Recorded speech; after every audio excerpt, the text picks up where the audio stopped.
Danny Carter stood before the massive gates of the Zenthari Imperial War College and tried not to let his hands shake. The gates rose 300 feet into the purple sky of Kronos Prime, carved from black stone that seemed to drink in the light from the binary suns. Symbols from 100 different alien languages covered the surface, each one representing a species that had sent warriors to train here over the past 10,000 years. Today, Danny would become the first human to walk through those gates as a cadet. He adjusted the strap of his gear bag and took a breath. 5 years ago, Earth had barely known that alien life existed. Then the Galactic Coalition had made contact, and everything changed. Most humans were still trying to understand that they were part of a galaxy filled with thousands of intelligent species. Danny was about to attend school with them. The gates opened with a sound like thunder. Danny walked forward, his boots echoing on the polished stone courtyard. Around him, other new cadets were arriving. He saw a being that looked like a giant insect with 6 limbs and compound eyes that glittered in the sunlight.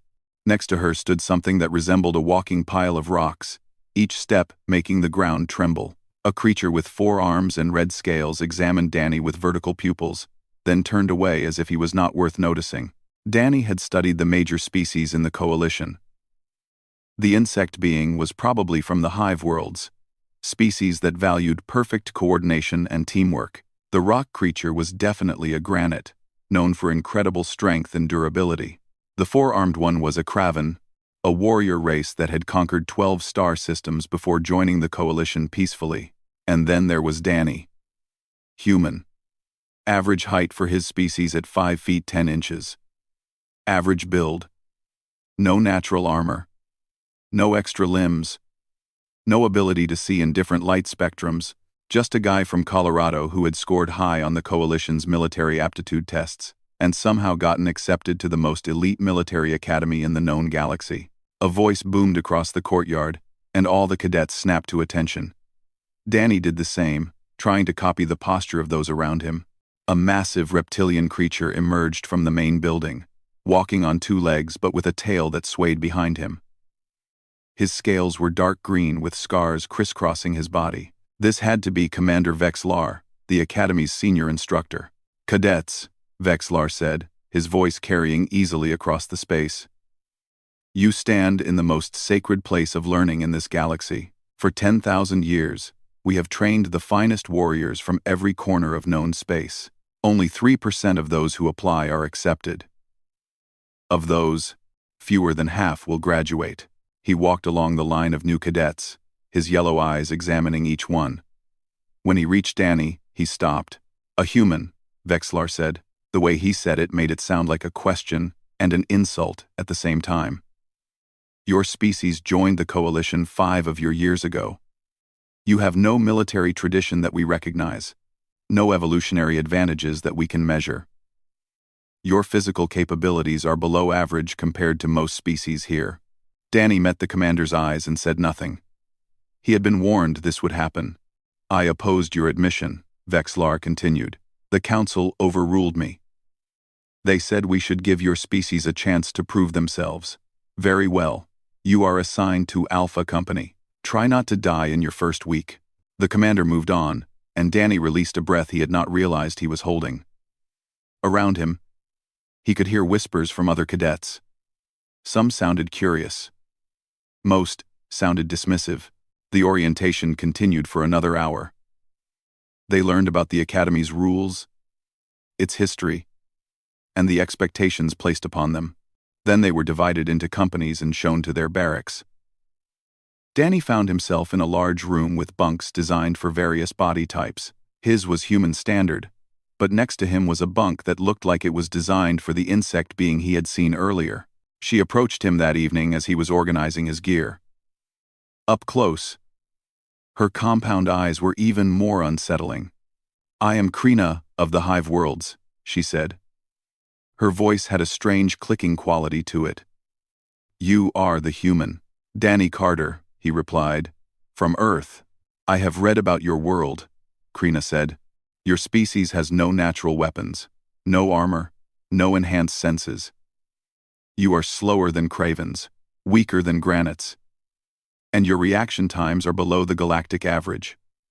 Why did you come here? It was not said cruelly, just with honest curiosity. Danny considered his answer carefully. Because I want to learn, he said. Because humans might not be the strongest or the fastest, but we are good at adapting. And because someone has to be the first. Krina's head tilted in what might have been their equivalent of a nod. You will not survive the first trial, she said matter-of-factly. The crucible of command has broken cadets from warrior species with 10,000 years of military tradition. A human will not last 20 minutes. She walked away before Danny could respond. He sat on his bunk and pulled out his datapad. His younger sister had sent him a message from Earth. She said everyone back home was watching and cheering for him. No pressure, he thought. The next morning, they were awakened before dawn.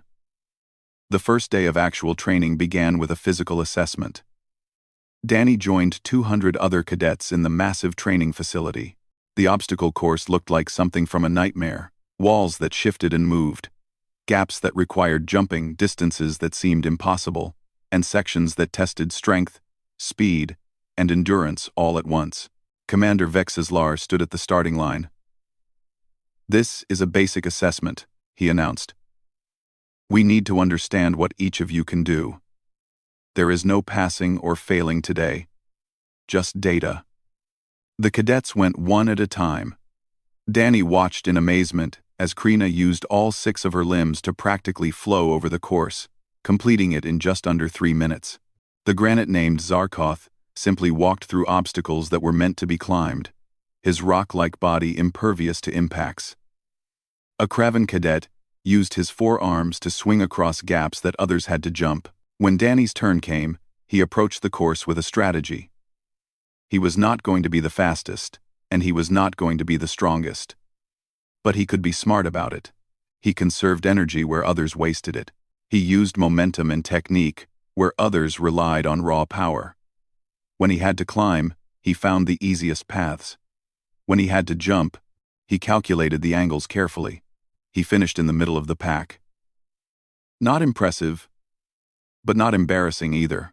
That evening, Commander Vexlar called all the cadets together. In 3 days, you will.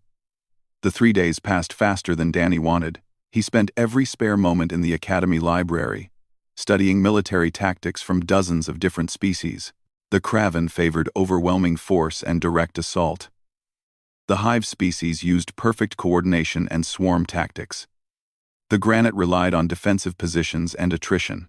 Each species had developed their doctrine based on their natural advantages and their home-world environments.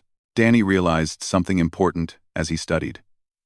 Every military tradition in the galaxy assumed certain things about how warfare worked. They all had patterns, rules, and expectations built into them over thousands of years. The Crucible of Command had all of these doctrines programmed into it. That meant it knew how to counter all of them. On the morning of the trial, Danny entered the simulation chamber along with the other cadets from Alpha Company. The room was circular, about 30 feet across, with a raised platform in the center. Above the platform, holographic displays would show the battlefield and allow the cadet to give commands to their simulated forces. Commander Vexlar stood to the side, his arms crossed. The rules are simple, he said. You command a battalion of 500 soldiers. The enemy has equal numbers. The terrain is random. You must either eliminate the enemy forces or capture their base. The simulation ends when you achieve victory, accept defeat, or die. The current record for survival is 2 hours and 41 minutes before inevitable defeat. No cadet has ever won. Krina went first. Danny watched as she directed her forces with the precision expected of a Hive species member. Every unit moved in perfect coordination with the others. Her attacks were timed flawlessly, but the enemy AI predicted every move. It split her forces apart, isolated units, and destroyed them piece by piece. After 23 minutes, her entire army was gone. She stepped down from the platform, her compound eyes reflecting her frustration. The simulation knew every response before I made it, she said to no one in particular. Zarkoth went next. His approach was pure granite doctrine. establish strong defensive positions and force the enemy to break themselves against superior fortifications. For a while, it seemed to work. His defensive line held firm, but the simulation simply went around him, bypassed his strong points, and attacked his supply lines. After 38 minutes, he was forced to admit defeat when his forces ran out of ammunition and food. One by one, cadets attempted the simulation. A craven named Tokmar tried a direct assault and was destroyed in 15 minutes. Another cadet tried guerrilla tactics and lasted 40 minutes before being cornered. The longest survival time that day was 52 minutes, and that cadet looked exhausted and defeated when he stepped down. Finally, it was Danny's turn. He climbed onto the platform, and the holographic display activated around him. He saw his 500 troops arranged in a standard formation. Ahead of them was rolling terrain with forests, hills, and a river. The enemy base was visible in the distance, its position marked on his tactical map. Commander Vexillar's voice came through the speakers. "Begin." Danny did not give any orders. He simply watched. His officers, controlled by the simulation's AI, began asking for instructions.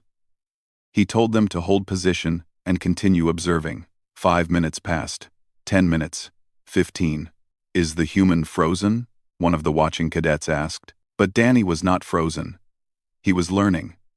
He sent out small scouting parties and watched how the enemy responded.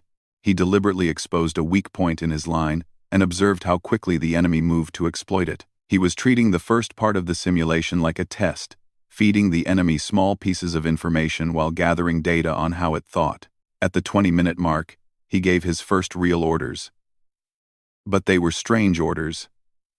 He had units retreat from positions that seemed strong. He divided his forces in ways that violated basic military doctrine. He sent a large force to attack a target that seemed unimportant while leaving his main base weakly defended. The watching cadets started muttering. "He has no idea what he is doing," someone said. Even Vexillar looked disappointed. But then something interesting happened. The enemy AI, which had been programmed to counter known military doctrines, did not know how to respond to Danny's seemingly random actions. It tried to predict his strategy and counter it. But Danny was not following any strategy it recognized. He was being deliberately unpredictable. At the 40-minute mark, Danny's true plan became clear. All of his strange movements had been positioning his forces for a series of coordinated strikes that came from unexpected directions. He had spent the first part of the simulation making the AI think he was incompetent, learning its patterns, and setting traps. His forces hit the enemy supply depot first, destroying it before the AI could respond. Then he attacked communication nodes, isolating enemy units from each other. He used small, fast-moving groups to create chaos while his main force positioned for a final assault. Every time the enemy tried to predict his next move, he did something different. The simulation was designed to counter logical military thinking. Danny was being intentionally illogical. He sacrificed pieces to gain position. Like a chess player thinking 10 moves ahead, he faked retreats to draw enemies into ambushes. He used the enemy's own predictive algorithms against them by doing things that no trained military commander would ever do. 2 hours passed. The watching cadets had gone silent. No one had ever lasted this long. Commander Vexillar stood rigid, his eyes fixed on the display. At 2 hours and 38 minutes, Danny's forces breached the enemy base. The AI threw everything it had at him, but Danny had already destroyed most of its resources and isolated its best units in the wrong positions. His troops poured through the defenses. At 3 hours and 12 minutes, the enemy command center fell. Victory markers appeared across Danny's display. But he kept fighting, pushing deeper, making sure there could be no counterattack. At 4 hours and 17 minutes, the simulation announced complete and total victory. Every enemy unit was either destroyed or captured. The holographic display showed Danny's remaining forces occupying the enemy base with minimal casualties. The silence in the chamber was absolute. Then the simulation did something it had never done before. It crashed. The holographic displays flickered and died, unable to process what had just happened. Danny stepped down from the platform. His legs were shaky from standing for over 4 hours, but he kept his expression neutral. He looked at Commander Vexillar and waited. The commander's face was unreadable. Finally, he spoke. "How?" "I noticed that the simulation countered every known military doctrine," Danny said. "So I did not use any doctrine. I studied how it responded to different actions and adapted. Humans might not have thousands of years of military tradition, but we are very good at adapting to new situations." Admiral Thoraxis entered the chamber at that moment. The four-armed Craven was the Academy's commandant, and his presence meant this was serious. He looked at the crashed simulation, then at Danny, then at Vexillar. "Did a cadet just beat the crucible of command?" he asked. "Yes, sir," Vexillar said. His voice sounded strange, like he could not quite believe his own words. Admiral Thoraxis walked to the main console and began reviewing the data. His four arms worked the controls rapidly, pulling up footage of Danny's performance. He watched in silence for several minutes while everyone else in the chamber waited. "This is unprecedented," the Admiral finally said. "In 10,000 years, no cadet has achieved victory in this simulation. The human did not just win. He dominated. His tactical decisions show a level of creative thinking that our programmers never anticipated." He turned to face Danny directly. "Cadet Carter, you have just rewritten what we thought possible. However, I need to verify that there was no malfunction or exploitation of the simulation's systems. Your performance will be reviewed by our technical staff. If confirmed, this will be recorded as the new Academy standard." Danny nodded. "I understand, sir." The Admiral left, and Commander Vexillar dismissed the other cadets. As they filed out, Danny could hear them whispering. Some sounded impressed, others sounded angry or suspicious. Krina stopped beside him briefly. "That was not luck," she said quietly. "You saw patterns that none of us could see. You thought in ways that our training never prepared us for." She paused. "I may have been wrong about humans." That evening, the verification came through. Danny's victory was legitimate. The simulation had not malfunctioned. He had simply approached the problem in a way that no one had ever considered before. Commander Vexillar summoned Danny to his office. The commander sat behind his desk, his scarred face thoughtful. News of Danny's achievements spread through the Academy like wildfire. By the next morning, every cadet knew that a human had accomplished what no one else had done in the history of the Crucible of Command. The reactions were mixed. Some cadets were genuinely impressed and curious about human capabilities. Others saw it as an insult to their own species and military traditions. Danny noticed the change immediately when he entered the dining hall for breakfast. Conversations stopped as he walked past. Some cadets nodded respectfully. Others turned away or glared. A group of Kraven cadets watched him with expressions that clearly said they thought he had gotten lucky and would not be so fortunate next time. Kriana sat with him, which surprised Danny. Hive species typically stuck together, but she chose a seat across from him instead. "The instructors are talking," she said without preamble. "They are impressed, but also concerned. You have set a new standard that other cadets will struggle to match. Commander Vexillar has decided to accelerate the training schedule." "What does that mean?" Danny asked. "It means the endurance trials start today instead of next month. Physical challenges designed to push cadets beyond their limits.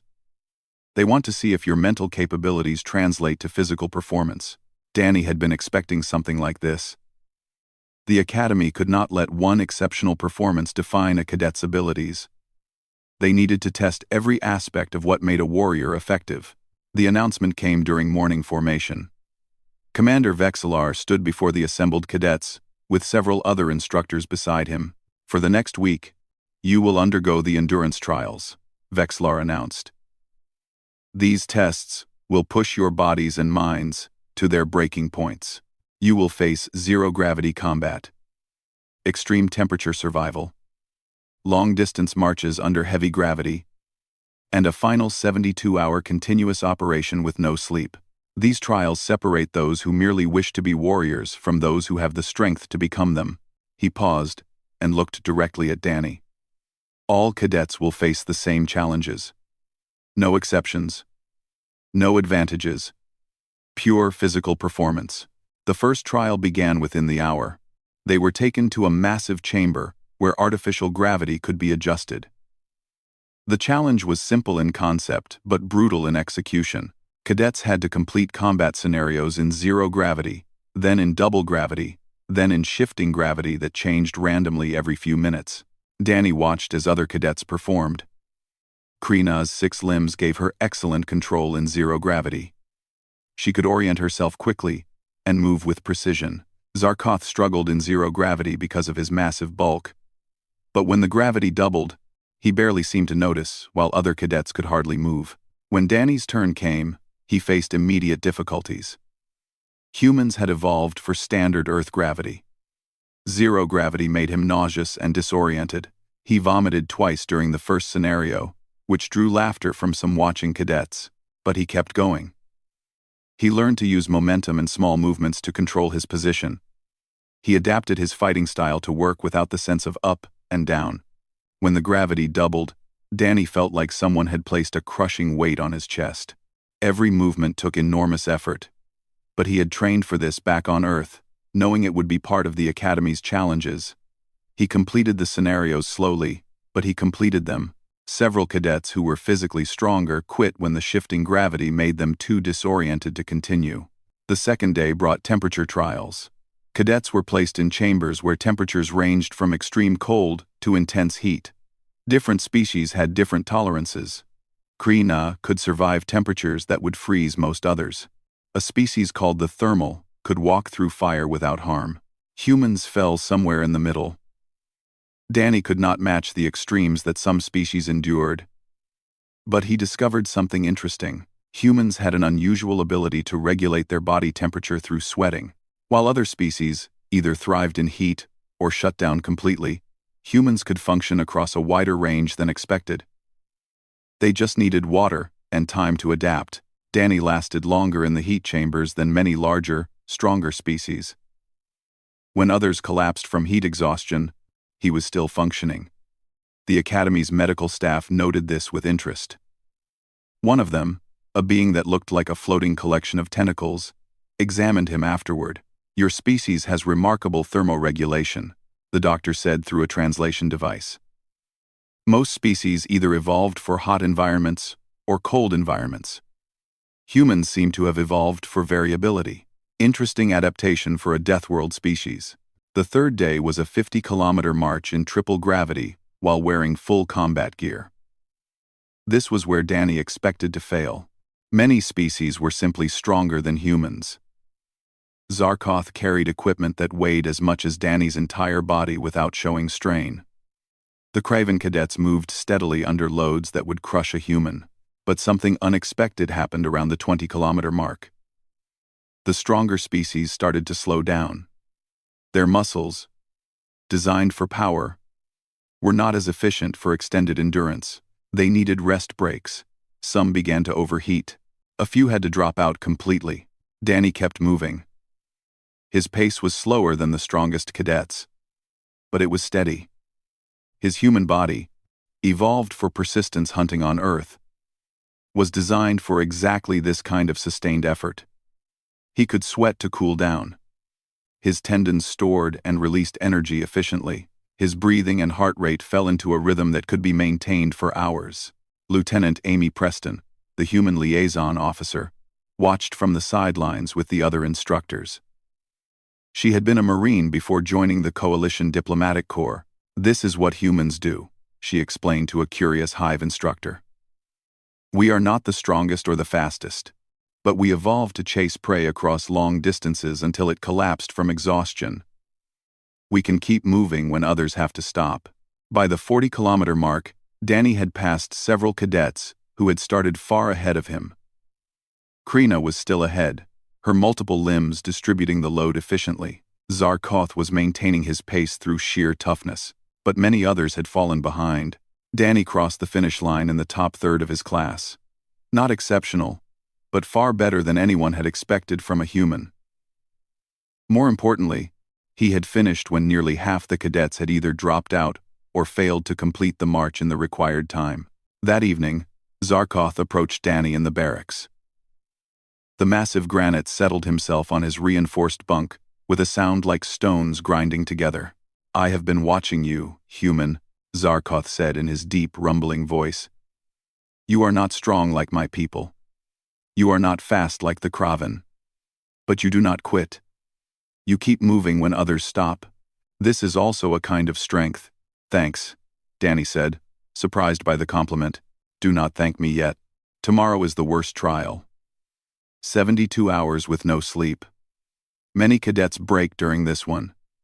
They see things that are not there. They make mistakes that would kill them in real combat. It is not about physical strength. It is about will." The fourth day began at dawn. All remaining cadets were assembled and given their instructions. For the next 72 hours, they would face continuous tactical problems, physical challenges, and mental puzzles. They could not sleep. The moment they showed signs of giving up, they would be removed from the trial and marked as failed. The first 12 hours were merely exhausting. The cadets completed obstacle courses, solved tactical scenarios, and endured physical training that left them all drained, but they were still fresh enough to handle it. The real challenge began after hour 24. Danny started to feel the exhaustion settling into his bones. His thoughts became slower. Simple problems took longer to solve. Around him, other cadets were showing similar signs. Some were struggling more than others. Different species had different sleep requirements. Krina's people needed sleep cycles every 18 hours. By hour 30, she was clearly struggling, her compound eyes dimming. Some species could go longer naturally, but the Academy had designed this trial to push everyone past their limits. Danny had learned about sleep deprivation during his preparation for the Academy. The human military on Earth had studied it extensively. He knew the tricks. Keep moving to stay alert. Focus on one task at a time. Use controlled breathing to maintain calm. Break time into small chunks instead of thinking about how many hours remained. At hour 48, cadets started dropping out. A Kraven cadet collapsed during a physical drill and could not get back up. Several others asked to be removed, unable to handle the hallucinations that came with extreme exhaustion. Kriena lasted until hour 54 before her body simply shut down despite her efforts to continue. Danny kept going through a combination of technique and pure stubbornness. He had learned about something called microsleep during his research. Human brains could shut down for a few seconds at a time while the body kept functioning. It was dangerous, but it allowed him to grab tiny moments of rest while still technically awake. At hour 60, his vision started playing tricks on him. He saw movement that was not there.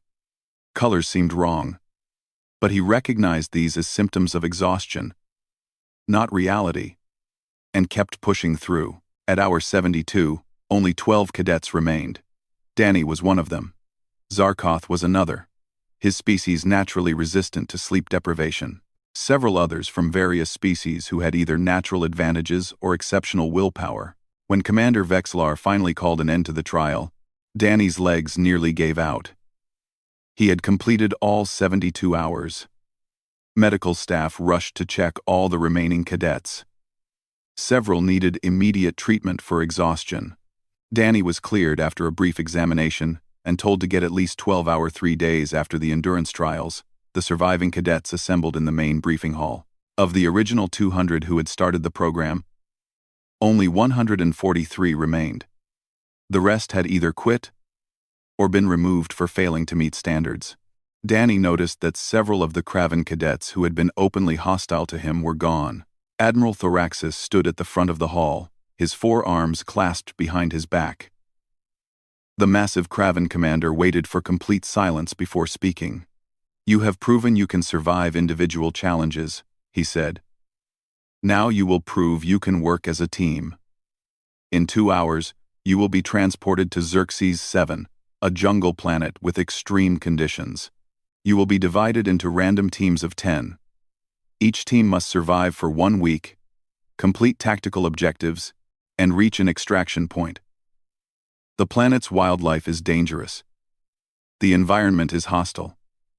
You will face real threats with real consequences." He paused to let that sink in. This is not a simulation. If you make mistakes, you will be injured.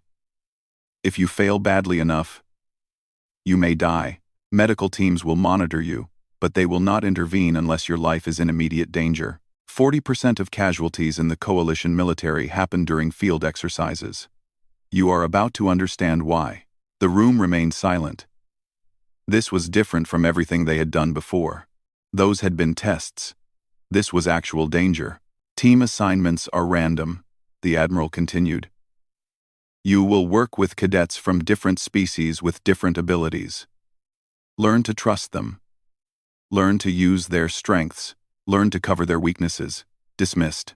Danny checked his assignment on the datapad. Team 7. He scanned the list of names and felt his stomach tighten. Krina was on his team, which was good. Zarkoth was also assigned to Team 7, but so was Tokmar, the aggressive Kraven cadet who had openly stated that humans were weak and did not belong at the academy. 2 hours later, Danny stood in the shuttle bay with his team. Along with Kriena, Zarkoth, and Tokmar, there were 6 other cadets, a pair of hive species who moved in perfect coordination with each other. A thermal who glowed faintly with internal heat, a Kraven female named Sectra, who carried weapons that looked too heavy for her frame. A species called a phase, who could partially shift through solid matter, and a nervous-looking cadet from a species Danny did not recognize, with 6 eyes and green fur. Tokmar immediately took command. I am senior by age and combat training, he announced. I will lead this team. We will use Kraven military doctrine. Establish a strong base. Patrol aggressively. Eliminate threats quickly. No one argued. Though Danny noticed Krina's compound eyes flickering in what might have been disagreement. They boarded the shuttle and descended toward Xerxes 7. The planet looked beautiful from orbit. Endless green jungles covering most of the continents, with blue oceans and white clouds. As they dropped through the atmosphere, the reality became clear. The jungle was thick enough that finding landing zones was difficult. The temperature readings showed it was hot and humid. Sensor scans detected thousands of life forms, many of them large and aggressive. They landed in a small clearing, and the shuttle immediately took off again. They were alone, in an alien jungle, on a planet designed to test them to their limits. Tokmar studied his tactical display. Our first objective is 30 kilometers north. A crashed ship with supplies we need to retrieve. We establish camp here, rest, and move at first light. That is a mistake, Danny said quietly. Tokmar turned on him, his red scales darkening with anger. You dare question me, human? I have studied military strategy since before you were born.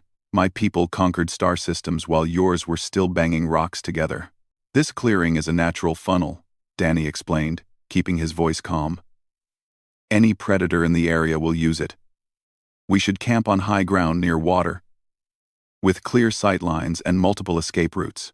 We are not prey that runs from predators, Tokmar snarled. We are warriors. We will camp here. Anyone who disagrees can explain their cowardice to the instructors when we return. Danny looked at the others. Krina's body language suggested she agreed with Danny, but she said nothing. Zarkoth appeared unconcerned, probably because few things on this planet could harm his rock-like body. The others were not going to argue with the team leader. They set up camp in the clearing. Tokmar assigned watches but refused Danny's suggestions about positioning them. As darkness fell, the jungle came alive with sounds. Roars, clicks, screams, and other noises that spoke of a very active and dangerous ecosystem. Danny took the first watch with Sectra, the Kraven female. She was less hostile than Tokmar, but clearly skeptical of human capabilities. Why did you come here? She asked. Your species has no warrior tradition. You could serve the coalition in other ways. Someone had to be first, Danny said, scanning the tree line. And maybe humans have something to offer that other species don't. Like what? You are not strong. You are not fast. Your senses are weak. What do humans have that we need? Before Danny could answer, something moved in the jungle, something big. Danny saw the bushes shaking about 50 meters away. He activated his comm. Movement on the western perimeter. Large. Multiple contacts. Tokmar's voice came back annoyed. Probably nothing. Stay alert. But do not wake the others for every animal noise. Danny watched as more movement appeared. This time from the north and south as well. His instincts, honed by millions of years of human evolution, screamed danger. These were pack tactics. Coordinated. Intelligent. We have multiple contacts surrounding the camp, Danny said into the comm, his voice urgent now. This is an attack, not random animals.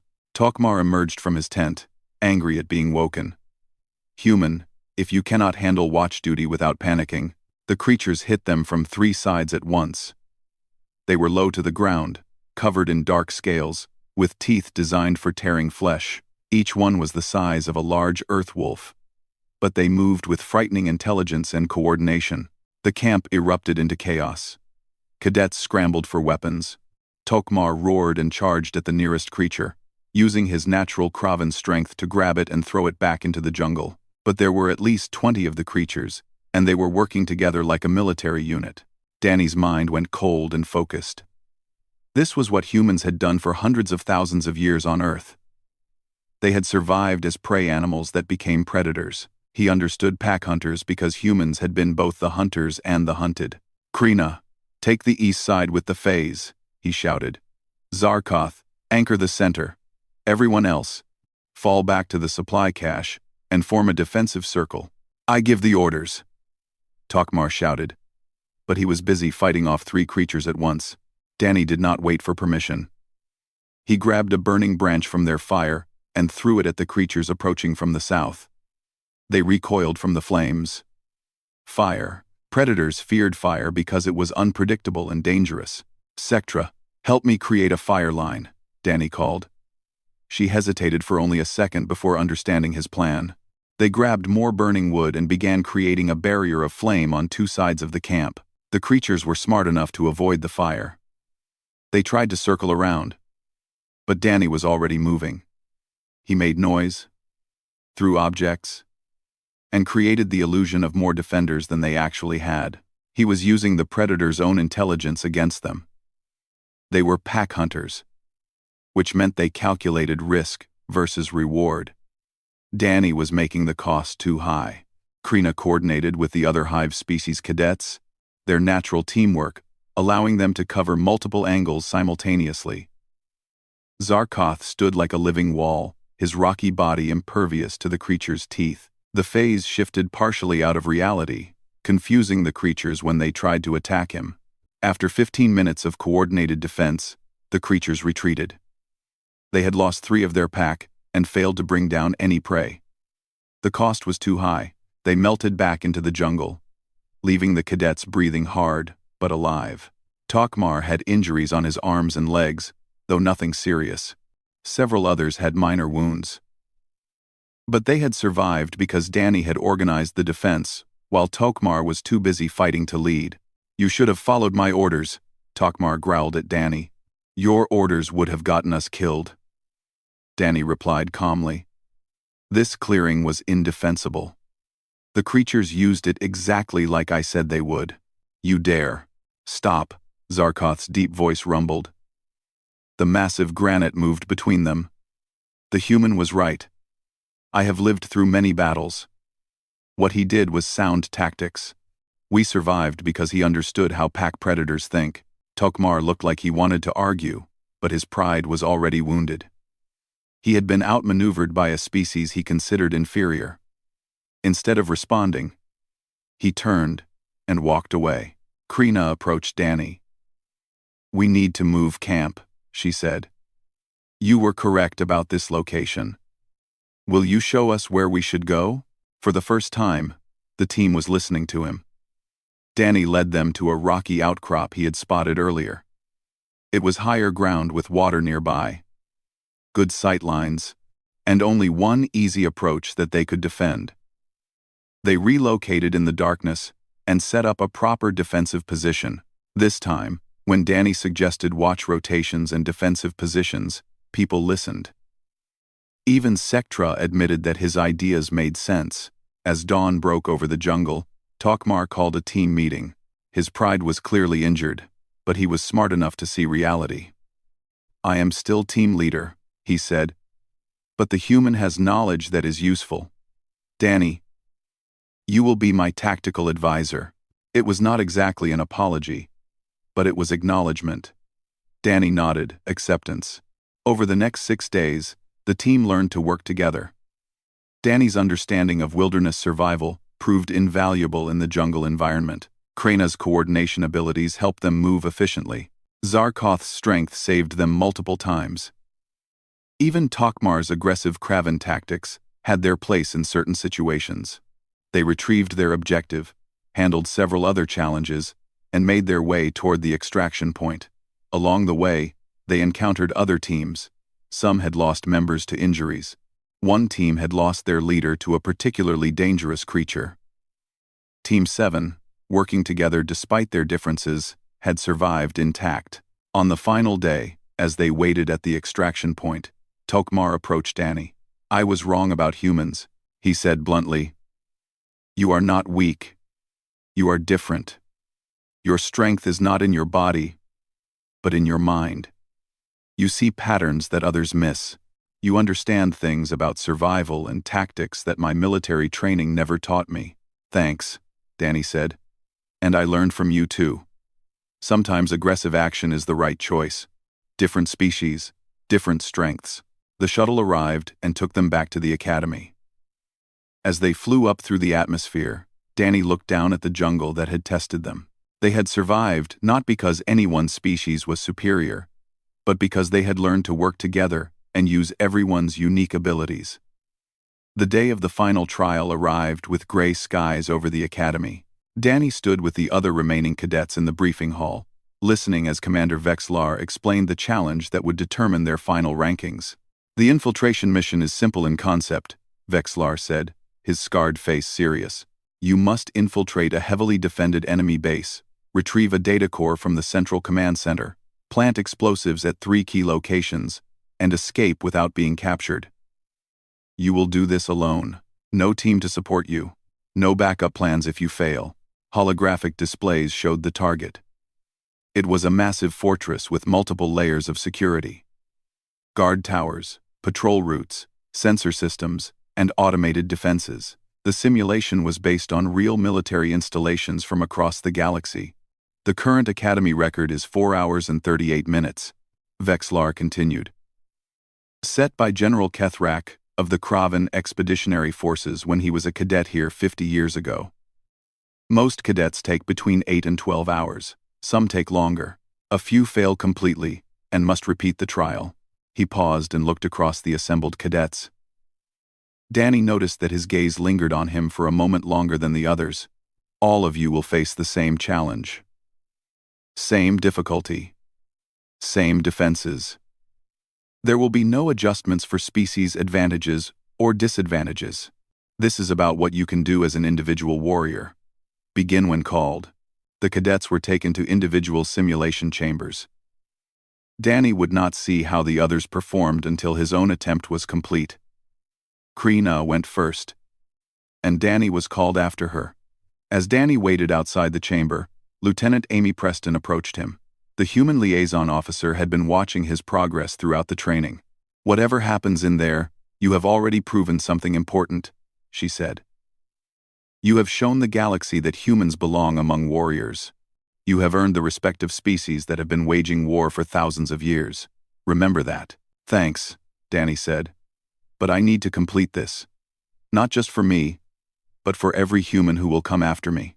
Preston smiled. "Then do what humans do best. Adapt. Improvise. Overcome." Danny entered the simulation chamber. The holographic environment activated around him, creating a completely realistic representation of the fortress and its surroundings. He was placed at the edge of a forest, 1 kilometer from the target. He had a basic combat suit, some equipment, and his own mind to work with. He spent the first 20 minutes just observing. Other cadets had probably rushed in, relying on their natural abilities. Kriena would have used her 6 limbs for climbing and speed. Zarkoth would have relied on his near invulnerability. Kraven cadets would use their strength and 4 arms. Danny watched the guard patterns. He noticed that patrols followed predictable routes. He observed how the automated systems scanned for threats. He looked for weaknesses in the fortress design itself. Then he did something that no other cadet would think to do. He walked toward the main entrance. The simulation had defenses designed to counter every known infiltration technique. Stealth approaches triggered sensors. Climbing walls activated automated guns. Sneaking through ventilation systems was detected by air pressure changes. The fortress was designed by military strategists from dozens of species over thousands of years. Every logical approach had a counter. Danny was not going to use a logical approach. He found equipment scattered around the perimeter, left over from previous simulation runs. He collected pieces and began constructing something. A fake uniform based on the guard patterns he had observed. A false identification badge created from spare components. He even adjusted his posture and walked to mimic the guards he had been watching. Then he simply walked up to the main gate.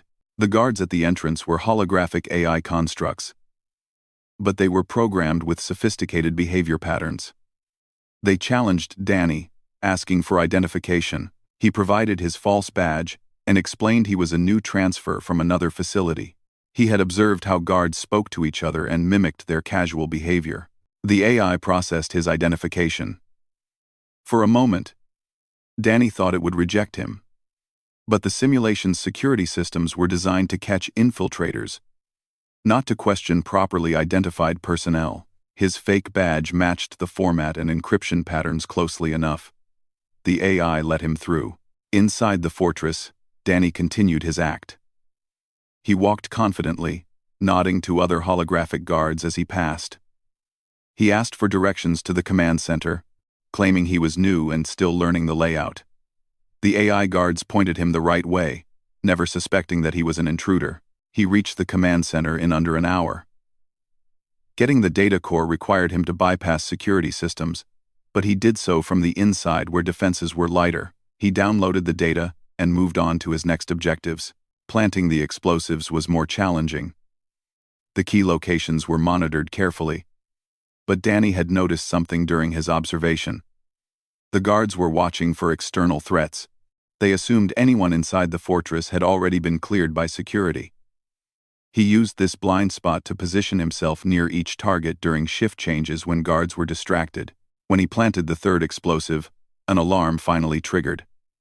Someone had discovered an inconsistency in his false identification. The fortress went into lockdown mode. Guards began searching for the intruder. Danny had about 5 minutes before they found him. Most cadets at this point would try to fight their way out or hide and wait for an opportunity. Danny did neither. He went to the uniform storage area and changed his appearance completely. Then he joined a group of guards who were searching for the intruder. The AI controlling the simulation did not expect this. Its programming assumed the infiltrator would try to escape, not join the search party. Danny walked out with the search team when they were sent to check the perimeter. Once outside, he simply kept walking, maintaining his role until he was clear of the fortress. Then, he disappeared into the forest. Total time, 2 hours and 14 minutes. When Danny exited the simulation chamber, Commander Vexlar was waiting with Admiral Thoraxis and several other senior instructors. Their expressions were unreadable. "Did you somehow bypass the simulation's security protocols?" Vexlar asked immediately. "No, sir," Danny replied. "I completed the mission as instructed." "Show me," Admiral Thoraxis demanded.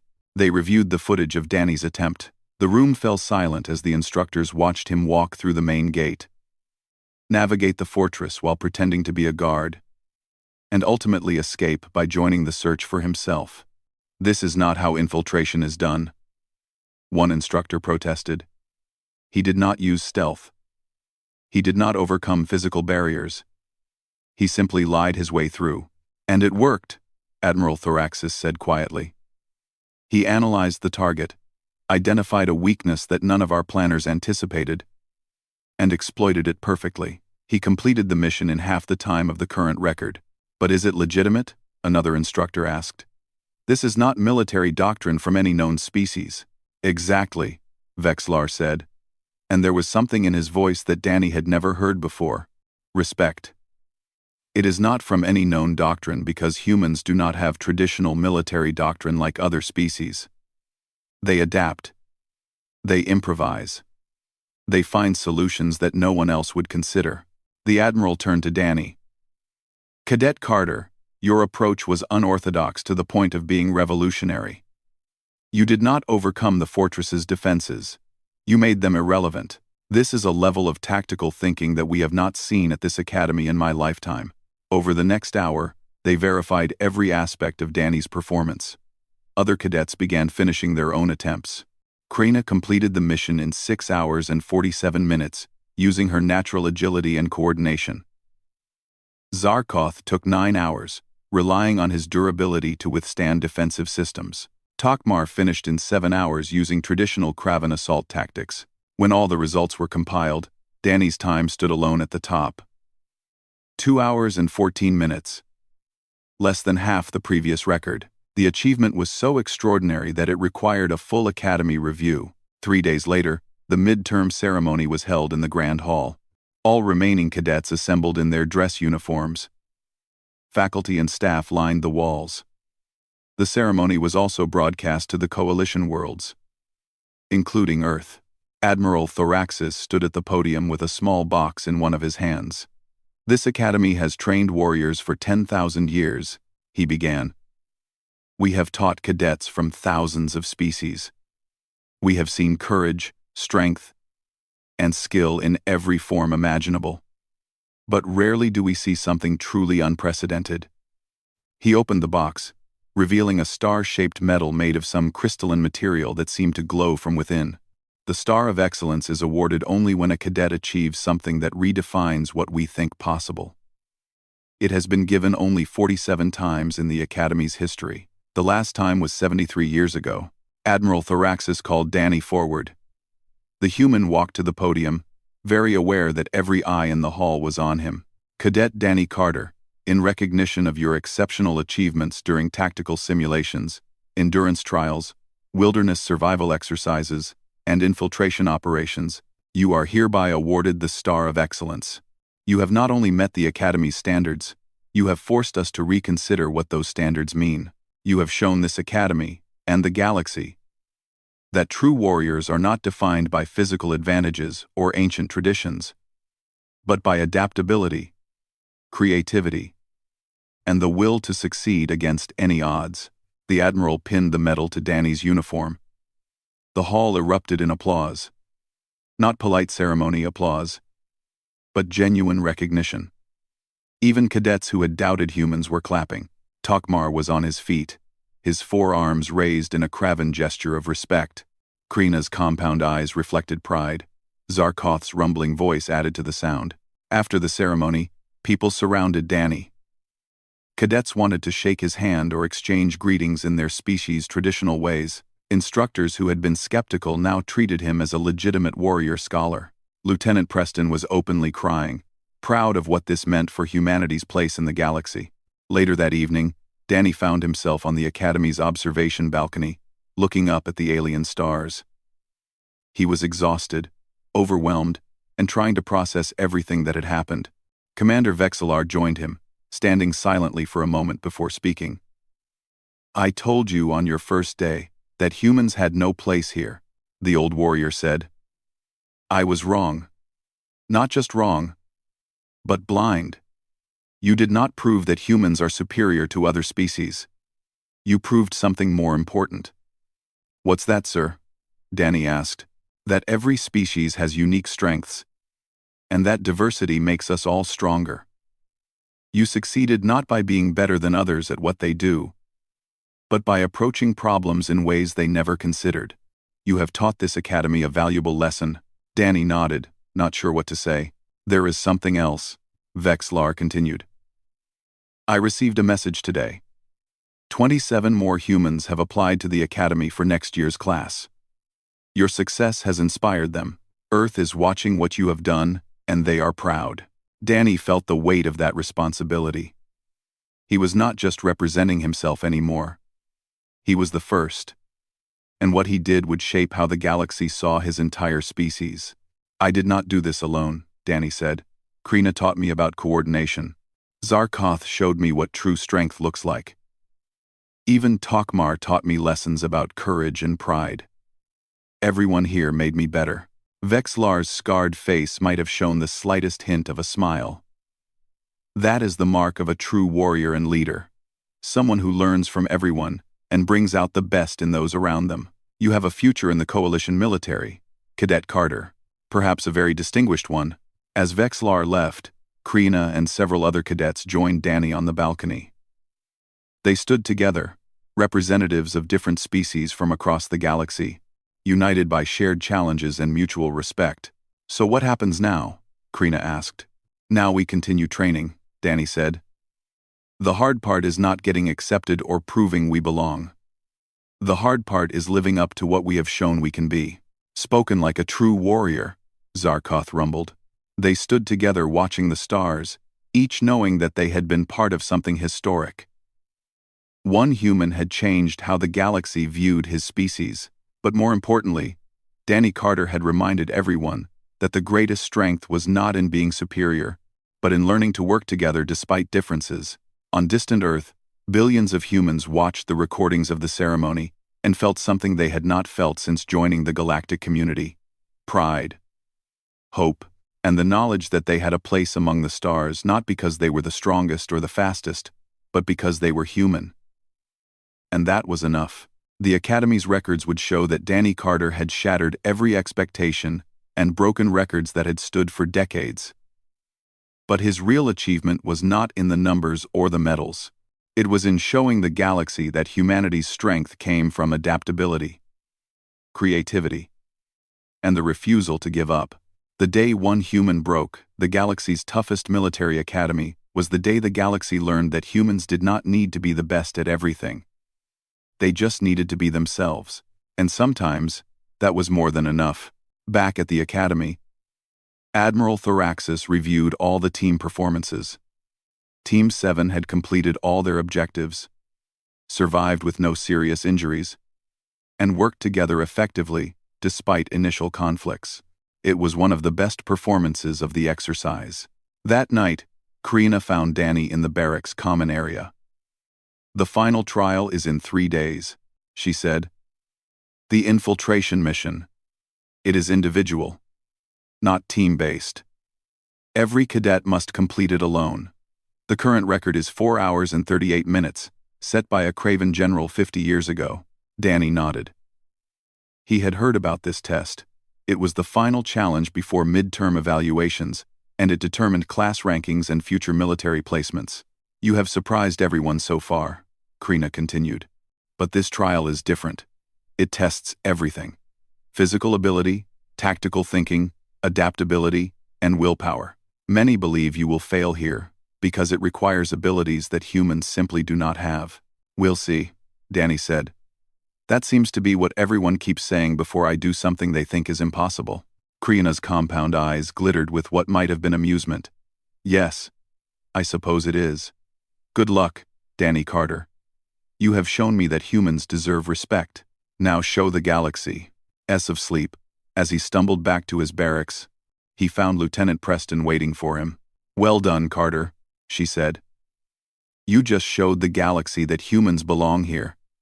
Not because we are the strongest or the fastest, but because we refuse to quit.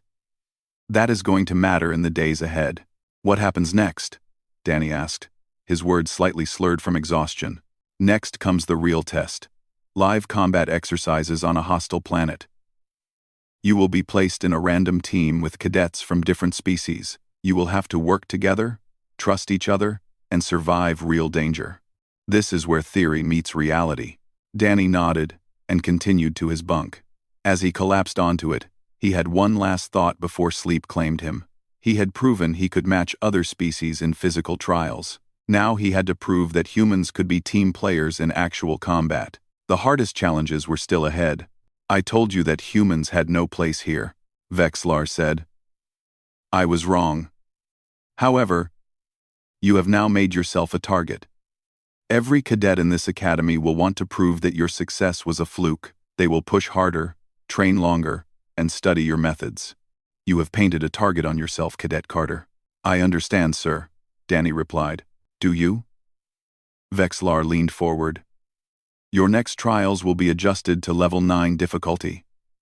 That is a setting we reserve for senior officers with decades of experience. You will face challenges designed to break warriors far more experienced than you, and everyone will be watching to see if the human can do it again. Danny met his gaze. Then I guess I'll have to adapt, sir. That's what humans do best. For the first time, Danny saw something that might have been respect in the commander's eyes. It vanished quickly, but it had been there. As Danny walked back to his barracks that night, he knew everything had changed. He was no longer just another cadet. He was the human who had done the impossible. Now he had to prove it was not just luck. Face your first real trial. The Crucible of Command. It is a tactical simulation that has broken the spirits of countless cadets over the centuries. 47 different military doctrines are programmed into its systems. It will test not your body, but your mind. His eyes found Danny in the crowd. I will be very surprised if the human lasts a week, he said. Humans have no military tradition worth noting. No tactical doctrine that can match species who have waged war for millennia. But we shall see. Danny felt every eye turn toward him. The challenge had been issued. In 3 days, he would either prove that humans belonged here, or he would confirm every doubt that the galaxy had about his species. He went to bed that night knowing that sleep would not come easily. Somewhere back on Earth, people were counting on him. And here, on this alien world, he was about to face a test that had defeated the greatest warrior minds in the galaxy. 3 days suddenly seemed like no time at all.